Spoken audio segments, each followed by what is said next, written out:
이번 주에 잭슨홀 미팅, 금리나 기대감까지 겹치면서 위험자산의 돈이 몰릴 수 있는 구간입니다. 하지만 동시에 비트코인은 단기 추세를 이탈하는 신호가 나왔습니다. 이번 단기 반등에서 실패한다면 비트코인의 추가 하락에 대해서도 대비를 해야 합니다. 네, 여러분 반갑습니다. 비트 갱스터입니다.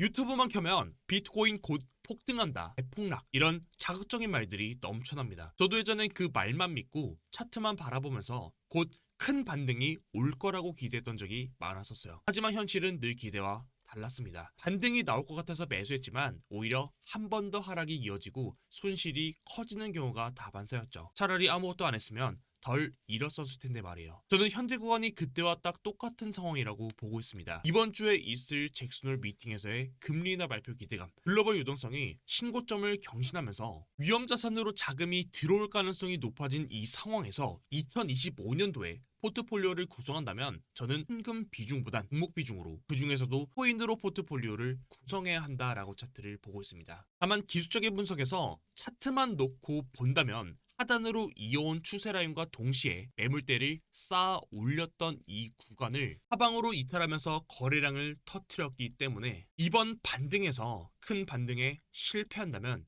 단기 조정에 대해서도 대비를 해야 한다라고 보고 있습니다. 오늘 영상에서는 단기 관점 위주로 앞으로 비트코인 기대할 수 있는 반등과 조심해야 될 부분, 이 두 가지에 대해서 말씀드리도록 하겠습니다. 오늘도 영상 시작 전에 구독, 좋아요, 알람 설정까지 한 번씩만 부탁드리겠습니다.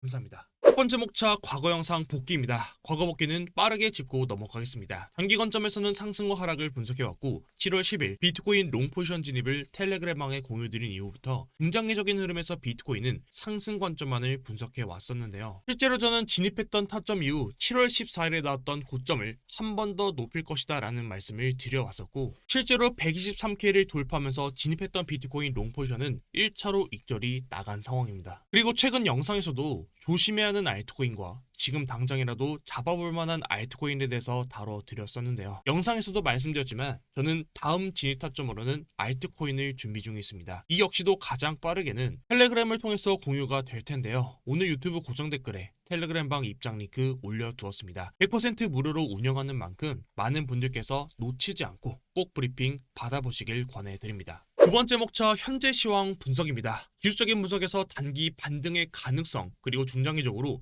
121K를 돌파하지 못할 시에는 저점을 낮추는 추가 조정에 대한 분석입니다. 우선 첫 번째로 비트코인은 8월 3일부터 단기적으로 올라왔던 지금의 이 하단 추세 라인을 하방으로 강하게 이탈하는 봉이 나오면서 음봉으로 거래량을 터뜨렸습니다. 저는 여기서 단기 추세가 하방으로 이탈되면서 올라올 때 쌓아놓았던 이 매물대 라인까지도 하방으로 이탈하는 흐름이 나왔기 때문에 저는 단기적인 추세가 하락으로 전환되었다라고 차트를 보고 있습니다. 현재의 흐름은 과거 7월달의 차트 패턴과 상당히 유사합니다. 오늘 차트 브리핑은 과거 7월달의 차트 패턴과 비교하면서 브리핑을 드려보겠습니다. 7월달 차트에서도 6월 23일부터 올라왔던 차트의 하단부를 음봉으로 거래량을 터뜨리면서 깨는 하락이 첫 번째로 출현했습니다. 이후 반등이 나왔지만 하단 추세 라인을 리테스트 후에 저항받은 이후 추가 하락이 발생했습니다. 저는 7월달의 차트 흐름과 현재의 흐름이 유사하게 흘러갈 가능성이 높다고 보고 있습니다.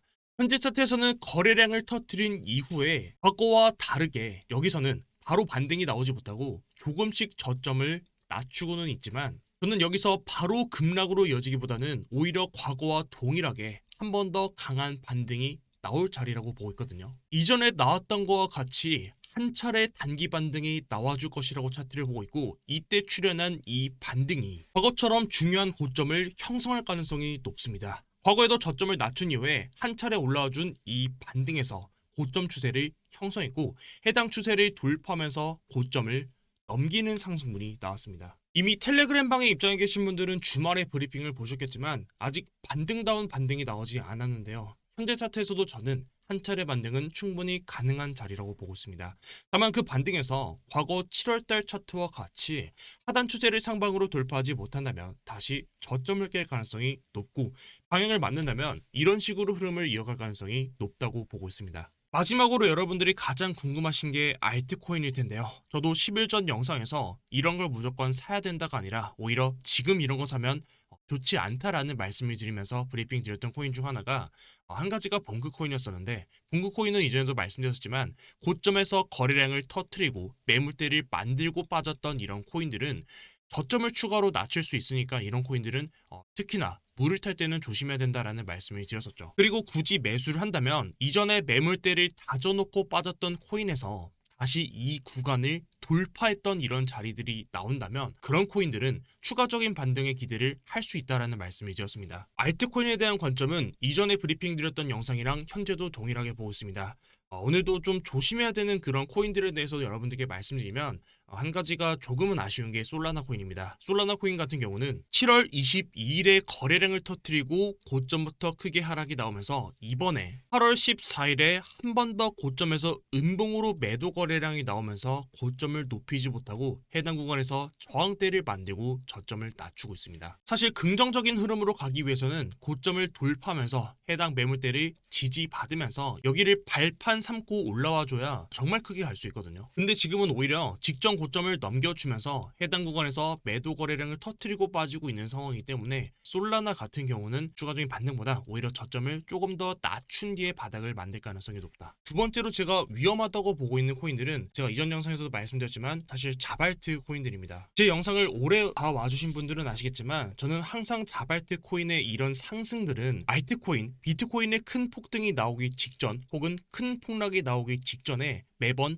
자발트 폭등장이 나와주기 때문에 적어도 자발트 하나씩은 가지고 있어야 된다라는 말씀을 많이 드려왔었는데요. 사실 이번에 이 움직임을 봤을 때는 자발트 코인들이 사실 그렇게 좋아 보이는 움직임을 보이진 않는 것 같습니다. 계속해서 윗꼬리를 터트리면서 거래량을 터트리고 그 거래량 봉을 기준으로 저점을 계속 낮추는 봉이 나오고 있습니다. 굳이 자발트를 매수를 한다면 저는 소액으로 진입하는 거는 괜찮다고 보지만 사실 이런 코인들을 계속해서 내려올 때마다 비중을 모아가는 전략으로는 전 지금 장에서는 사실 맞지 않다라고 보고 있습니다. 차라리 저는 추세가 좋았던 이런 코인들이 추가 눌림이 나왔을 때 사실 이런 코인들은 직전 고점에서 지지를 한 번 더 받아준다면 고점을 한 번 더 높이는 상승도 충분히 기대해 볼 수 있거든요. 차라리 지금은 저는 오히려 추세가 이미 터졌던 그런 좋은 코인들이 눌릴 때 어디서 지지를 받는지를 좀 볼 것 같습니다. 그 외에 추가적인 브리핑은 비트겐서 관점 공유방에서도 계속해서 남겨드리고 있으니까 고정 댓글 꼭 이용하셔서 브리핑 마저 받아보시길 바랍니다. 오늘도 영상 시청 감사드립니다.